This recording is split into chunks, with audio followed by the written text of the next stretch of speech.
Hello friends, आज मैं explain करने वाला हूँ एक बहुत ही कमाल की मूवी जिसका नाम है वाइल्ड थिंग्स पार्ट 3। कहानी की शुरुआत में हम देखते हैं मैरी और जेनी नाम की दो खूबसूरत लड़कियों को जो आपस में दोस्त होती हैं। तभी हम देखते हैं कॉलेज में आज स्पीकर होता है। सभी उस स्पीच में गए होते हैं और वहाँ पर लेक्चर सुन रहे होते हैं। तभी हमें दिखाया जाता है लेडी डिटेक्टिव को जो काफ़ी ज़्यादा होशियार होती है और काफ़ी समझदार पुलिस ऑफिसर होती है। डिटेक्टिव के पास्ट में काफ़ी कुछ बुरा हुआ होता है जिसकी स्टोरी वह स्टूडेंट को सुना रही होती है। वो बताती है कि कैसे ड्रिंक करके कुछ लोगों ने उसके साथ काफ़ी गलत सलूक किया है। फिर हमें अगले सीन में दिखाया जाता है मैरी के डैड जय को। आप लोगों को जानकारी के लिए बता दूं कि मैरी के रियल डैड नहीं होते हैं, ये एक सौतेले होते हैं क्योंकि इसकी मॉम ने दूसरी शादी करी होती है और इसकी मॉम की सारी प्रॉपर्टी इस बंदे के पास होती है और इससे वापस लेने के लिए मैरी एक बहुत ही अच्छा प्लान बनाती है। फिर हम देखते हैं जय के कुछ कर्जदार उसे लेने के लिए कर्जा आए होते हैं कि तभी उसके हाथ काट कर वहाँ से निकल जाते हैं। इतनी देर में वहाँ पर एलेना आ जाती है। एलेना बहुत ही अच्छी लड़की होती है लेकिन यह गरीब होती है। जय से नौकरी देने के लिए एलेना को रात में घर पर बुलाता है और सुबह होते ही हम देखते हैं कि जय को पुलिस अरेस्ट करने के लिए उसके घर पहुंच जाती है। उसे अरेस्ट कर लिया जाता है और तभी जय चीख चीख कर कह रहा होता है कि मैंने किया गया है। तब ऑफिसर आकर उसे बताती है कि तुमने एलेना नाम की लड़की का रेप किया है, इस जुर्म में मैं तुम्हें अरेस्ट करती हूँ। यह सुनने के बाद वह काफ़ी डर जाता है और सोचता है कि अब मैं बाहर कैसे निकलूंगा।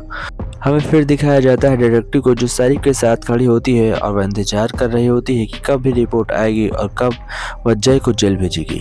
नेक्स्ट कोर्ट के दिन हम देखते हैं कि वहाँ पर सभी बैठे होते हैं और फैसला सुनाने के दौरान पर जय को कसूरवार ठहराया जाता है क्योंकि उनके पास एक टेप होती है, लेकिन वह टेप इस समय कोर्ट में नहीं था इसलिए उसे पेश करना काफ़ी ज़्यादा मुश्किल था। फिर हम देखते हैं लेडी वहाँ से निकल जाती है और डिटेक्टिव से सरी के पास जाकर हम देखते हैं कि पूछताछ करने के लिए मैरी के पास जाती है और उससे भी कुछ पूछताछ करती है लेकिन उन्हें कुछ भी वहाँ पर पता नहीं चलता।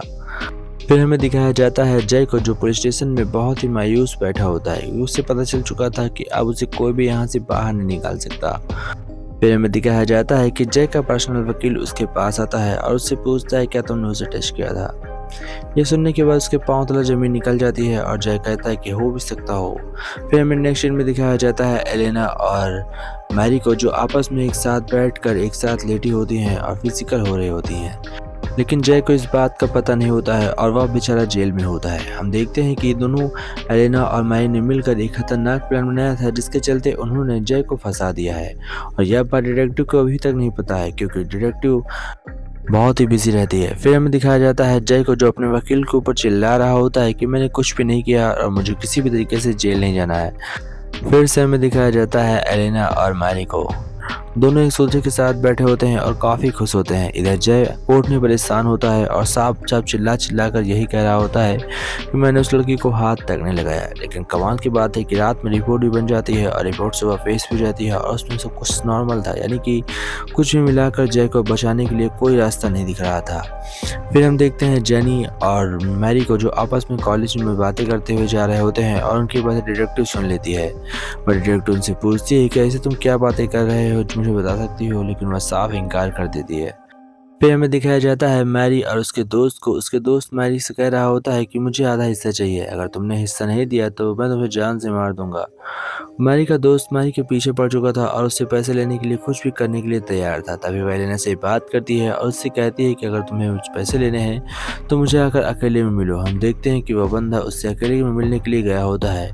तभी हम देखते हैं कि वहाँ पर मैरी उसे जान से मार देती है और एलेना और मैरी मिलकर दोनों से वहाँ पर ठिकाने लगा देती हैं और इस बात का किसी को पता नहीं चलता क्योंकि लड़कियों के ऊपर कोई शक नहीं कर सकता है।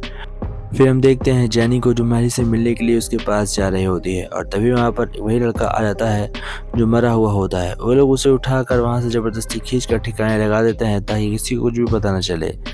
वो दोनों उस बंदे को कार के अंदर बैठालते हैं और फिर उसे ले जाकर नदी के अंदर डाल देते हैं ताकि कार कभी बाहर न आए और किसी को कुछ भी पता न चले। तभी घर पे एक कोरियर बॉय आता है और उसके हाथ में एक नोट होती है और उसके साथ काफ़ी ज़्यादा पैसे होते हैं। हम देखते हैं कि ये प्रॉपर्टी किसी भी हालत में मैरी को चाहिए होती है और वह इसके लिए कुछ भी करने के लिए तैयार है। इसलिए डिटेक्टिव को मैरी के ऊपर शक हो जाता है और वह उस पर पूछताछ करने के लिए कुछ भी करने के लिए तैयार थे, लेकिन उनके पास वारंट नहीं होता है, इसलिए वो उससे घबरा रहे होते हैं। तभी हम देखते हैं एलेना को। एलेना के पास एक फ़ोन होता है जिसे वो लोग ट्रैक कर लेते हैं, लेकिन कमाल की बात होती है कि उसके बाद मैरी ने एलेना को एक भी कॉल नहीं करती। फिर हम देखते हैं कि मैरी और एलेना दोनों एक साथ होते हैं और काफ़ी खुश होते हैं और दोनों ने मिलकर यह प्लान बनाया होता है। और जय अभी तक जेल के अंदर बंद है। वह लगातार अपने वकील से कोशिश कर रहा होता है कि उसे निकाला जाए, लेकिन उसे निकालना काफ़ी ज़्यादा मुश्किल काम है क्योंकि उसके ऊपर एक रेप केस लगा होता है। इसके डैड जेल के अंदर होते हैं और ये बाहर यहाँ पर बैठकर अय्याशी कर रही होती है कि इसके डैड ने इसे पैसा दे दिया था, लेकिन अभी पूरा पैसा नहीं दिया है क्योंकि इसका हक है पूरा पैसा लेने का। मैरी अपने पैसों के लिए कुछ भी करने के लिए तैयार होती है इस मूवी में। और तभी हमें लास्ट में सीन दिखाया जाता है एक जय का, जो पहाड़ों पर टहलते हुए आराम से जा रहा होता है। सभी सब कुछ बहुत ही खुश होते हैं। तभी हम देखते हैं कि जय जेल से छूट कर वापस आ गया है और वह फिर से अब मैरी के साथ रहेगा। जय बहुत ही ज़्यादा खुश होता है क्योंकि जय बहुत दिनों बाद आज जेल से छूट कर आ रहा है, इसलिए वह खुशी में अपने पार्टी देता है। पार्टी में बहुत सारी लड़कियां होती हैं और वहीं पर एक डिटेक्टिव भी होती है। और फिर हम देखते हैं कि जय को किसी ने नशा दे दिया है और वह पहाड़ से गिरकर मर जाता है। तो ऐसा किसी और ने नहीं बल्कि मैरी ने किया होता है। वह उसके खाने में ड्रग्स मिला देती है, जिसकी वजह से ज़्यादा डोज होने की वजह से वह पहाड़ से गिरकर मर जाता है। तो दोस्तों, इसी के साथ यह मूवी एंड होती है। आशा करते हैं कि आप लोगों को वीडियो पसंद आई होगी। जय Hind friends, take care friends, bye bye.